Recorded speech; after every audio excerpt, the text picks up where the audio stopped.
संदीप माहेश्वरी जी के एक वीडियो ने पूरे YouTube पे एक सबसे बड़ी कंट्रोवर्सी खड़ी कर दी है और उस कंट्रोवर्सी के सेंटर में है विवेक बिंद्रा जी। और इस कंट्रोवर्सी का कारण है एक स्कैम। संदीप जी की एक वीडियो में एक स्टूडेंट खड़ा होकर आरोप लगाता है कि मैंने एक बहुत बड़े यूट्यूबर से एक ऐसा कोर्स लिया है जिसको खरीदने के बाद मुझे उसमें कोई वैल्यू नहीं मिल रही, और जब मैंने कहा मुझे इसके पैसे रिफंड कर दो तो उन्होंने कहा इसको आगे जाके कई लोगों को बेचो। और उसने वीडियो में आगे ये भी बताया कि उस जैसे कई लाखों लोग इस काम में फंसे हुए हैं। उस वीडियो में ना विवेक बिंद्रा जी का नाम था ना उनकी कंपनी का नाम था, लेकिन बाद में विवेक बिंद्रा जी की टीम ने संदीप माहेश्वरी जी की टीम को एक लीगल नोटिस भेजा, तब जाके खुलासा हुआ कि ये उनके बारे में बात हो रही थी। विवेक बिंद्रा जी जो एक बहुत बड़े यूट्यूबर हैं जिनके 21 मिलियन सब्सक्राइबर हैं, लगभग 2 करोड़ से ज्यादा सब्सक्राइबर हैं, बिजनेस की दुनिया के एक समय पे बहुत बड़ा नाम हुआ करते थे, लोग उनके दीवाने थे। पर जब से वीडियो बाहर आया और ये लीगल नोटिस भेजा गया है, संदीप माहेश्वरी जी के कमेंट बॉक्स में या जगह जगह वीडियो पे लोग बाग इस चैनल को अनसब्सक्राइब करने के लिए और बड़ा बिजनेस इनकी कंपनी को बाइकआउट करने के लिए हैशटैग को ट्रेन करा रहे हैं। लेकिन वो स्कैम आखिर में है क्या?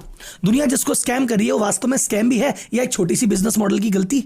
क्या सभी बिजनेस कोच ऐसे ही होते हैं? क्या बिजनेस कोर्स बेचना गलत है? और जिन लाखों लोगों के साथ ये हुआ, आखिर हुआ कैसे? वो इस दलदल में क्यों फंस गए? और आगे भविष्य में ऐसा क्या करें कि हमारे साथ या किसी के भी साथ ऐसा धोखा ना हो? मैं खुद एक बिजनेस कोच हूं, यूट्यूब पे 5 मिलियन से ज्यादा फॉलोअर हैं, इस इंडस्ट्री को अंदर से जानता हूं, तो मैं आपको अंदर की बात बताता हूं कि इस इंडस्ट्री में क्या प्रॉब्लम है, क्या सॉल्यूशन है, और कोर्स खरीदते टाइम किन बातों का ध्यान रखना चाहिए, और वास्तव में ये जो चल रहा है इसके पीछे माजरा क्या है। और last but not the least, एक बिजनेस कंसल्टेंट होने के नाते आपको इस पूरी कंट्रोवर्सी के लास्ट में ये जरूर बताऊंगा कि हम इससे क्या बिजनेस लेसन सीख सकते हैं। तो जनता जनार्दन की जय बोल के करते हैं वीडियो की शुरुआत।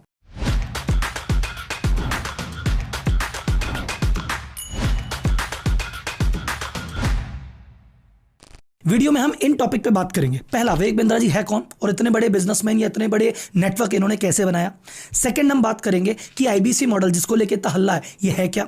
तीसरा, ये एक जानबूझ के किया गया एक स्कैम है या एक बिजनेस मॉडल की गलती, इस पर चर्चा करेंगे। इस पूरी कंट्रोवर्सी में विवेक बिंद्रा क्या बाउंस बैक कर पाएंगे, और सभी आईबीसी या जितने भी लोग कोर्स खरीदते हैं या खरीद चुके हैं उनको क्या करना चाहिए, और इस पूरी कंट्रोवर्सी में संदीप माहेश्वरी जी का स्टैंड कितना सही है। और लास्ट में 3 लेसन सीखेंगे जो इस पूरी कंट्रोवर्सी से हमको सीखने को मिलते हैं। विवेक बिंद्रा जी ने 2013 में यूट्यूब चैनल की शुरुआत की और शुरुआत में बिजनेस फाइनेंस रिलेटेड वीडियो बनाए, मार्केटिंग, फाइनेंस, सेल, ऐसी बहुत सारी चीजें ये बताया करते थे, कंपनी पे केस स्टडियां करते थे। इनके चैनल की 3 विशेषताएं थी। एक तो कंटेंट की क्वालिटी बहुत अच्छी थी, सेकंड ये फ्री में मिला करता था, और तीसरा एकदम आसान हिंदी भाषा में ये बातों को समझाते थे। इन तीनों चीजों की वजह से जनता का बहुत सारा इनको प्यार मिला और ये बहुत कम समय में इतने बड़े यूट्यूब के चैनल बन गए। अगर इनको कंपेयर किया जाए संदीप माहेश्वरी जी से, उनकी भी सेम स्ट्रेटेजी थी, उनका भी कंटेंट बहुत अच्छा था, आसान हिंदी भाषा में था और फ्री था। तो जो जलवा आज आप संदीप माहेश्वरी जी का देख रहे हैं, एक जमाने में विवेक बिंद्रा जी का भी सेम जलवा था।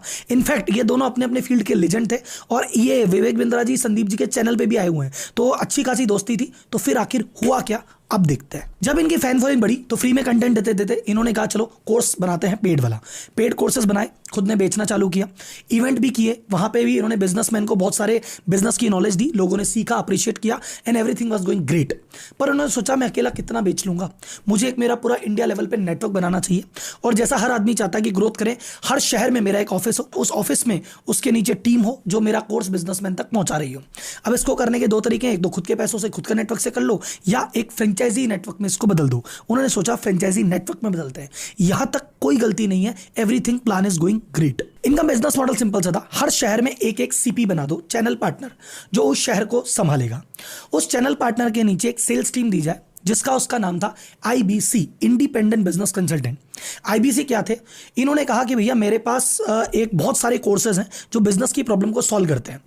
कुछ बंदे आए, पैसे दें और मेरे पास एज अ आईबीसी रजिस्टर्ड हो जाए, मैं उनको ट्रेनिंग दूंगा और इंडिपेंडेंट बिजनेस कंसल्टेंट बनाऊंगा, और फिर वो क्या करेंगे, जा जाके बिजनेसमैन से मिलेंगे और अपने बिजनेस कोर्स उनको प्रोवाइड कराएंगे, उनकी प्रॉब्लम सॉल्व करेंगे। एंड इस कॉन्सेप्ट में भी अभी तक कोई दिक्कत नहीं है। तो भाई साहब, बिजनेस का कोर्स था और बिजनेसमैन को बेचना था।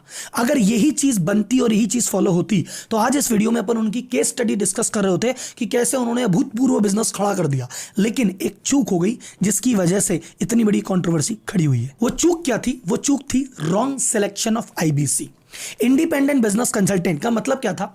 वो व्यक्ति ऐसा जो बिजनेस को समझता हो, फिर उसकी ट्रेनिंग ले और जाके बिजनेसमैन को कोर्स बेचे। तो तो ऐसे आईबीसी के सफल होने के लिए जरूरी था कि वो बंदा थोड़ा मैच्योर हो, उस बंदे को बिजनेस का थोड़ा सा एक्सपीरियंस हो, या उसके सर्किल में कुछ ऐसे लोग हों बिजनेसमैन जिनको वो जाके अपना प्रोडक्ट सप्लाई कर सके। तो अगर ऐसा आईबीसी मिलेगा तो प्रोडक्ट सेल करेगा और मजा आ जाएगा। लेकिन इनके यूट्यूब चैनल को तो लाखों लोग देखते थे, तो किसी गांव में किसान के बेटे ने भी देखा, किसी स्कूल के स्टूडेंट ने भी देखा, कॉलेज के स्टूडेंट ने भी देखा, उसको लगा अरे काम मैं करता हूं, मैं सीख के मैं भी आईबीसी बन जाता हूं और मैं बिजनेस कंसल्टिंग दूंगा और भाई साहब मैं पैसे कमाऊंगा। अब इस उम्मीद में ना तो उसका एक्सपीरियंस था, ना वो क्वालिफाइड था, ना उसकी वैसी एजुकेशन थी, लेकिन वो तो जाके सीधा आईबीसी बन गया। अब उस समय आईबीसी बनाते टाइम सोचना चाहिए था कि यार इसको आईबीसी बना भी लेंगे, ये बेचारा बेच ही नहीं पाएगा, ये क्या बिजनेस समझेगा, ये क्या बिजनेस बेचेगा, इसको मना कर देना चाहिए, क्राइटेरिया होना चाहिए। पर वहाँ क्राइटेरिया नहीं था। जिसने भी, चाहे स्कूल का स्टूडेंट हो, चाहे कॉलेज का, चाहे हाउसवाइफ हो, जो भी बनना चाहता था आईबीसी, सबको बना दिया गया। तो इसीलिए तो जो बंदे राइट कैंडिडेट थे उन्होंने कमाया, उन्होंने तारीफें भी की, जो राइट नहीं थे वो पछता रहे हैं कि सर हमें चीज नहीं मिली। यहां पे एक सफाई आती है कि सर जी देखो हमने चला के घर पे जाके देखो किसी को कोर्स थोड़ी बेचा, लोग खुद आए थे पैसे लेके, हमने बना लिया। देखो सर बहुत सारे लोग आते हैं जॉब पे के इंटरव्यू देने के लिए, आप हर जिसको जॉब पे नहीं रखते ना, आप पहले फिल्टर करते हो ये काम का है कि नहीं है। वो फिल्टरिंग आईबीसी में मिसिंग थी, इसलिए बहुत सारे लोग हो गए और कोई कुछ नहीं बेच पाया। अब ये एक मिस्टेक थी, लेकिन ये मिस्टेक से नुकसान बहुत थोड़ा सा हुआ था, बड़ा नुकसान हुआ एक दूसरी महा मिस्टेक से। ये जब आईबीसी जिन्होंने, जो स्कूल के बच्चे थे, कॉलेज के बच्चे थे, इन्होंने पैसे लगा के कोर्स ले लिया, जब इनको ना तो बिजनेस समझ में आया ना या बिजनेस बेच पाए, तो इनको लगा हमारे साथ तो भैया नुकसान हो गया, हमारे तो पैसे चले गए, अब हम क्या करें। तो जो पैसे वाला आदमी था वो तो सह गया, कोई बात नहीं, गलती हो गई होगी। पर जो गरीब आदमी था, कोई व्यक्ति बाइक बेच के पैसे लाया था, कोई बंदा ज्वेलरी बेच के पैसे लाया था, कोई बंदे ने अपनी कई सालों की सेविंग तोड़ी थी, कोई बंदा ब्याज पे पैसे लेके आया था। अब उसको लगा सर मेरा क्या होगा, मुझे तो ब्याज कैसे चुकाऊंगा मैं।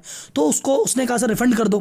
तो रिफंड की जगह जवाब ये मिला कि भाई सुनो, रिफंड नहीं मिलेगा, हाँ तुम अपने पैसे की रिकवरी कर सकते हो। तुम क्या करो, तुम इस कोर्स को आगे 4-5 लोगों को और भेज दो, इतना कमीशन आएगा, तुम्हारे पैसे वसूल हो जाएंगे। तो कुल मिला के यहाँ पे अगर आप गौर से देखेंगे तो चीज भटक गई। महा मिस्टेक कहाँ थी, यहां से पॉइंट भटक गया। आपको जो प्रोडक्ट बेचना था बिजनेसमैन को, वो बिजनेसमैन को बेचने की जगह एक सेल्समैन दूसरे सेल्समैन को बेचने लग गया। तो 1000 आदमी अगर शुरुआत में परेशान थे तो उन्होंने अपने पैसे निकालने के चक्कर में 5000 आदमियों को बेच दिया कि मैं तो फ्री हूं। उन 5 ने 25 को, 25 ने 125 को, और ये जो चीज़ सैकड़ों लोगों पे खत्म हो सकती थी कि यार ये लोग ढंग के नहीं है, ये उनका पैसा वसूल नहीं हो रहा, इनको रिफंड करो, इनकी जगह दूसरा लेते हैं, वो चीज़ सैकड़ों से हजारों और हजारों से लाखों में पहुंच गई। तो भाई साहब बहुत सारे लोग जिस चीज़ को स्कैम बोल रहे हैं कि स्कैम हो गया, स्कैम हो गया, स्कैम हो गया, मेरी नज़र में, एक बिजनेस कंसल्टेंट की नज़र से अगर मैं देखता हूं उस पूरे बिजनेस मॉडल को, ये बिजनेस मॉडल की एक बहुत बड़ी फंडामेंटल कमी है। पहली कमी थी आईबीसी का ढंग से सिलेक्शन ना होना। अगर आईबीसी का स्ट्रिक्ट क्राइटेरिया होता कि हम तो भैया इस डिग्री वाले व्यक्ति को लेंगे, इतने एक्सपीरियंस वाले व्यक्ति को लेंगे, इस नॉलेज वाले व्यक्ति को लेंगे और इस क्राइटेरिया आने पे ही बंदा सिलेक्ट होगा, तो जाके बात बनती और ये मॉडल सक्सेसफुल होता। हर जिसको आईबीसी को लेके बाजार खराब हो गया। सेकंड जो गलती थी कि जिस बंदे की परफॉर्मेंस नहीं आ रही उसको 1 महीना, 3 महीना, 6 महीने का पीरियड देके उसके पैसे वापस रिफंड कर देने चाहिए थे या उसको सिस्टम से हटा देना चाहिए था। लेकिन क्या किया, ना उसके पैसे रिफंड किए, ना सिस्टम से हटाया, बल्कि उसको कहा तेरे जैसे 5 और ला, 5 25 में बदले, 25 125 में, और ये इतना बड़ा रायता फैल गया। इस पूरे केस को स्कैम या फ्रॉड बोलने की जल्दीबाजी मत करो। अगर ये चीज उन्होंने, विवेक बिंद्रा जी ने स्वयं ने जानबूझ के की है, फिर स्कैम है, फिर फ्रॉड है। लेकिन अगर पता चलता है कि उन्होंने नहीं करके उनकी टीम के कुछ लोगों ने, कुछ सीपी ने, कुछ आईबीसी ने की है, या एक पॉलिसी एरर है जिसको समय रहते पकड़ नहीं पाए, तो फिर ये ऑनेस्ट मिस्टेक हो सकती है। अब ये भविष्य में इस बात पर टिके रहते हैं कि जो हुआ सही हुआ या इसको भविष्य में बदल लेते हैं, ये भविष्य ही बताएगा। और यहीं पे मैं एक मैसेज देना चाहूंगा विवेक बिंद्रा जी को। वैसे तो छोटे मुंह बड़े बात हो रही है, लेकिन मैं एज अ बिजनेस कंसल्टेंट जो मुझे दिख रहा है, मैं आपके सामने एक बात कहना चाहता हूं। इस समय बाजार में 2 परसेप्शन चल रहे हैं।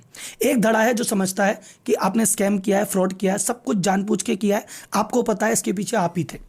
दूसरा धड़ा वो कहता है कि नहीं जी विवेक जी की गलती नहीं है, ये तो इनके पीछे कोई टीम ने, कुछ लोगों ने गलतीबाजी कर दी होगी, ये ऑनेस्ट मिस्टेक है, आज नहीं तो कल विवेक जी इसको सुधार लेंगे। अब आप आगे क्या एक्शन लेते हैं उससे आपकी इंटेंशन दुनिया के सामने क्लियरली आ जाएगी। अगर अभी आप एक्सटर्नल एक्शन ही लेते रहेंगे कि जो बंदा वीडियो बना रहा है उसको लीगल नोटिस भेज दो, उसके घर चले जाओ, उसके चैनल को रिपोर्ट कर दो, उसको फोन करवा दो, तो फिर दुनिया आपकी पहले स्कैम वाले माइंडसेट पे जाएगी कि अरे बंदा अपनी गलती नहीं मान रहा, शायद उन्होंने जानबूझ के किया होगा। लेकिन अगर आप सेकंड पोर्शन पे जाते हैं, जो कि मैं हाथ जोड़ के आपसे निवेदन करता हूं कि कृपया आप इस चीज पे जाइए, आप अपनी पॉलिसी को रिव्यू कीजिए, क्या कमी है उसको ठीक कीजिए। आप अपनी टीम का रिव्यू कीजिए कि कोई गंदी मछली कोई आपकी टीम में तो नहीं बैठी जो सब कुछ चीजें बिगाड़ रही है, उसको दुरुस्त कीजिए। तीसरा, जिन लोगों के पैसे आप में फंसे हुए हैं उनके साथ लग के ट्रेनिंग करके हैंड होल्ड करके उनके पैसे निकालने का प्रयास कीजिए। और चौथा, अगर आपको लगता है काफी प्रयास के बाद भी उनका पैसा नहीं निकल रहा है, चाहे जेब से पैसा खर्च करना पड़े सर, आपकी जेब से उन लोगों का पैसा उन तक पहुंचाइए। ये आपका कर्तव्य बनता है, ये मेरी आपसे हाथ जोड़ के रिक्वेस्ट भी है।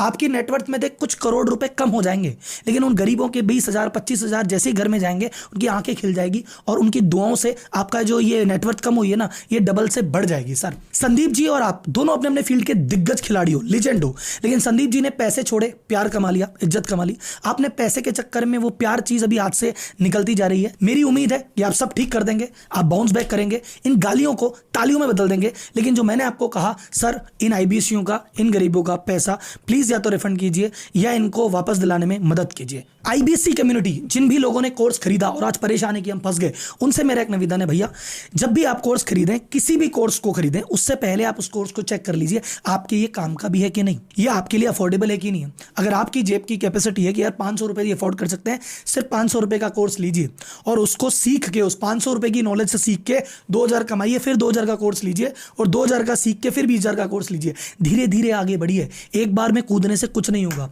जहां भी आपको लगेगा कि मैं जल्दी से अमीर बन जाऊं, क्विक रिच स्कीम हमेशा क्विक पुअर स्कीम होती है।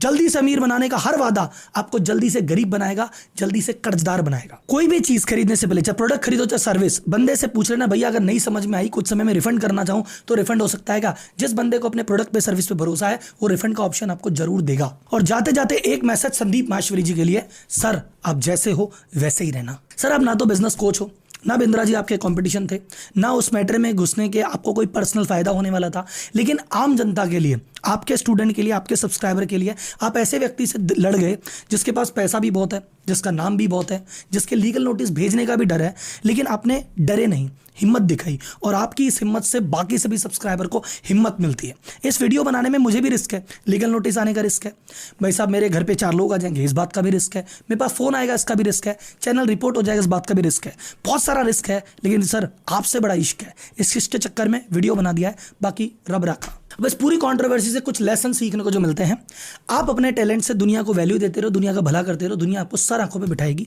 जैसे संदीप माहेश्वरी जी को बिठा रखा है, विवेक बिंद्रा जी को भी एक टाइम पे बिठाया था, लेकिन अगर आपने जरा सी गलती से भी गलती करी या लापरवाही करी या उस विश्वास का फायदा उठाया, फिर जनता आपको नहीं छोड़ेगी। कर्मों का हिसाब इसी जीवन में देना है। एंड दूसरी इंपॉर्टेंट चीज, बिजनेस स्ट्रेटजी बहुत क्रूशियल होती है।